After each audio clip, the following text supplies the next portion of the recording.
Hey dancers, Jess here. I wanted to check in with you guys and talk about something that's been coming up quite a bit lately. Over the last week, I've been hearing a lot about it, and it's obviously also something that I talk about quite a bit, which is dealing with the fallout of body comments.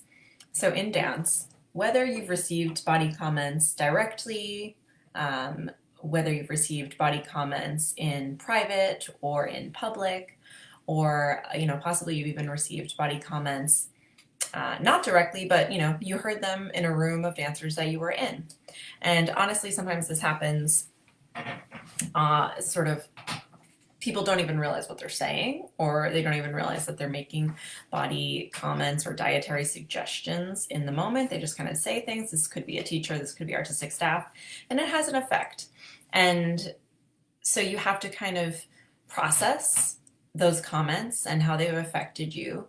And something I hear a lot, and this was also my experience, and the big reason I wanted to talk about this today, is that when you get these body comments that are really significant to you, they can lead to you taking the focus off of dance and instead putting the focus onto your body and your food and kind of obsessing over those things and forgetting a little bit, or just not being fully engaged in the process of improving as a technician and as a dancer. And like I said, that was my experience, and it's really unfortunate when I look back and think about how obsessed and fixated I was on the food and body piece in so many instances when I could have and should have been more focused on my technical and artistic growth and how much further I could have gone in my career. This is a big part of why I work with dancers in these areas and processing these things and getting to a healthy mindset around it all again, because it makes such an impact. So how and why do dancers receive body comments? Like I said, sometimes these comments are given to a whole room of dancers just as a general comment. Other times they're given in private, maybe in connection to casting or a role. And finally, and this honestly, even though this is an argument that I will hear sometimes from people who are discussing, weight variations in dancers and what should be acceptable in the professional realm, and it's the partnering concern piece. I honestly don't feel that I hear that one quite as often as I hear just like, I just can't put you in a tutu, which is like not really a thing, but people will say things like that. I just can't put you on stage in a tutu right now.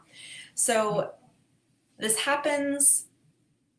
Still, a lot of times it's for aesthetic concerns. It's that someone, artistic staff, has a concern that if they put you on stage this way, it's not going to be accepted.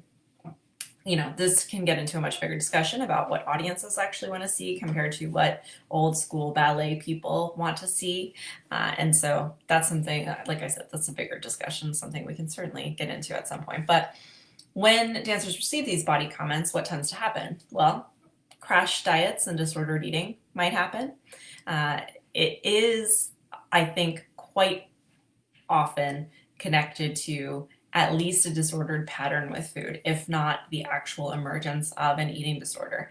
And yes, in many cases, there are going to be other factors contributing as well, but some dancers can, in fact, pinpoint this one comment that led to this new approach to food and body.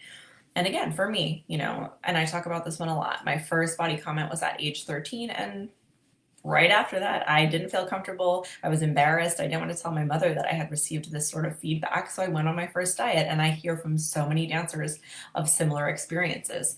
So it leads to this crash dieting, possibly disordered or borderline disordered eating. Confidence, it takes a huge hit and sometimes is really not fully recovered. So for the dancers who struggle with confidence, I always tell them, and this is something we do in the Dancer's Best Body program as well, you've got to go back and think about all the body comments that you've gotten and how they've affected you. And if you're bringing these messages with you into your future, and if you are having these thoughts about your thighs in auditions because of all the comments or the one comment that you got in your past about your legs, the tone, the size, the shape, whatever it might have been, you've got to do the work to look back, process the story, process the situation, emotionally go through it so that you can move on. I'm going to talk a little bit more about like actionable things towards the end as well. But it can also, like I said, the biggest one and also quite a common one is that you lose the focus on your dancing. And instead now the focus is on your food and your body and you get obsessive. So many dancers also have the body thing just from social media now and what they're seeing. And so they tell themselves their bodies are not right for dance, even if nobody else has said anything about them, about their bodies to them. So we have to manage that as well. It's a whole nother big piece to look at. But it can get obsessive quite easily. And it gets into, you know, if my body were different, if this one thing changes physically, I will be a better dancer. And we get stuck on that. So to move beyond it, we've got to process and move into the more balanced approach to things.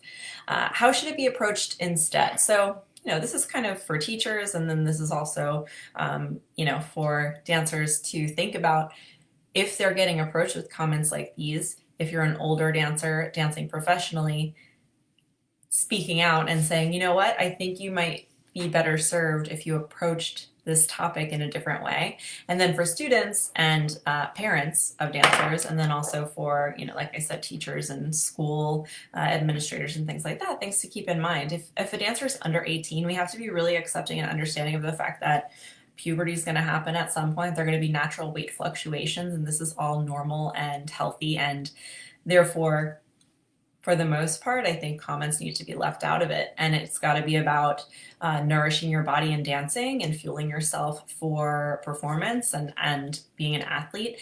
And for many young dancers, the message really needs to be, you have to be eating enough, because they're getting enough messages, like I said, from social media, from those external sources. They see dancers, they see professional dancers, and they say to themselves, oh, that's what I want my body to look like. And most often that leads to a restrictive approach. So for most dancers, the advice really needs to be, make sure you're eating enough, please. And studio owners need to be modeling healthy eating. Dance teachers should be modeling healthy eating, talking about the necessity of getting enough fuel. There should be ongoing support available for these young dancers, whether that's a monthly workshop, and bring in different people.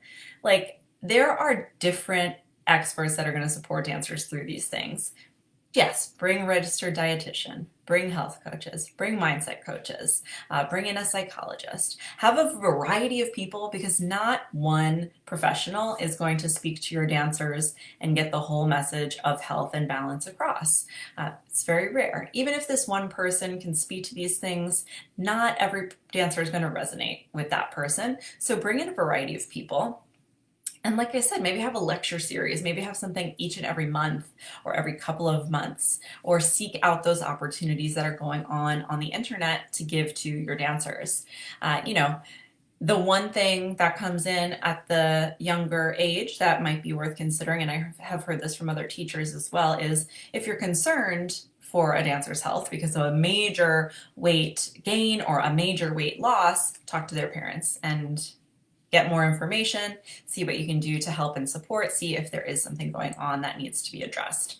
If dancers are over 18, dancing professionally, things like that, these should be private conversations. There's never a reason to embarrass a dancer in front of a whole room of her colleagues or peers, or even, like dancers who are older than her.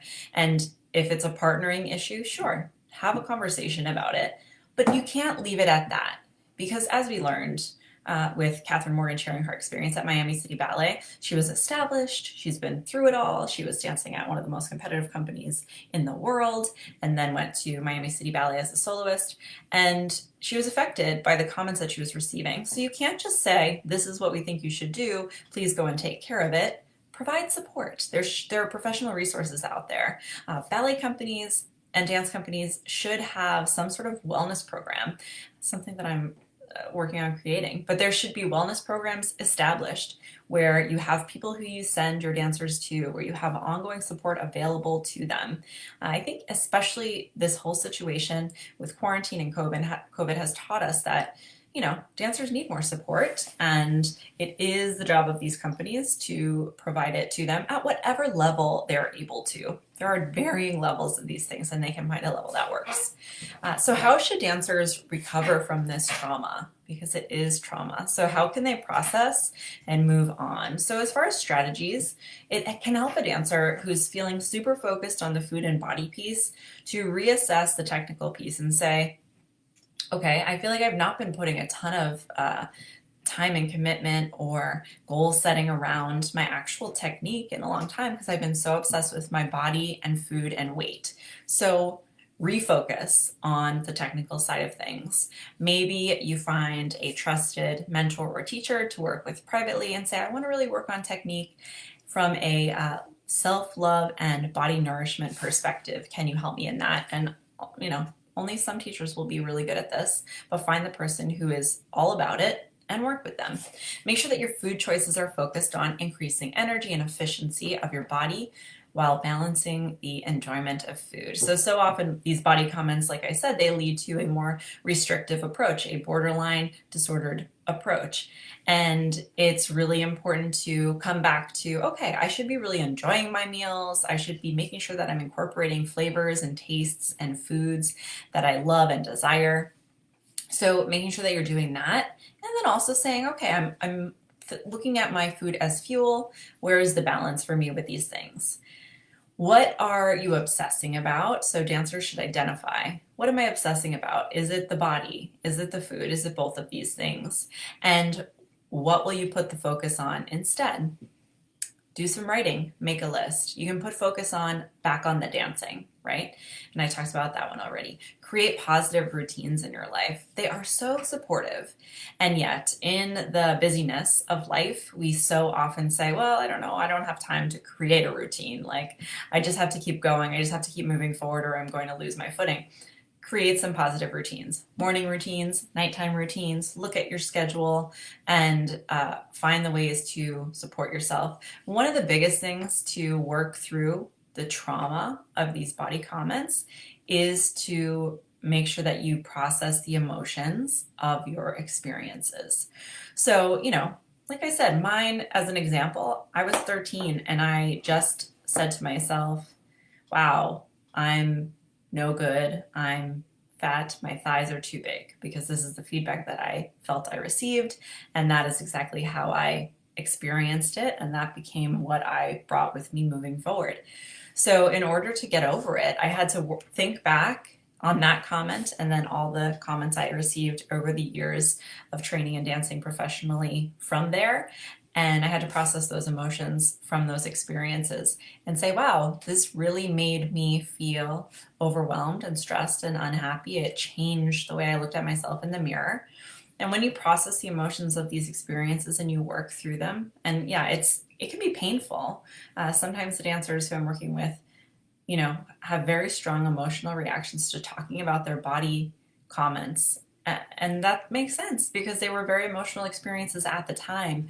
But if the response to them was, okay, I just need to go on a diet, I just need to change the way I eat, I just need to do something that's going to change the way I look, you haven't fully processed what the emotion around it was and how you can move forward.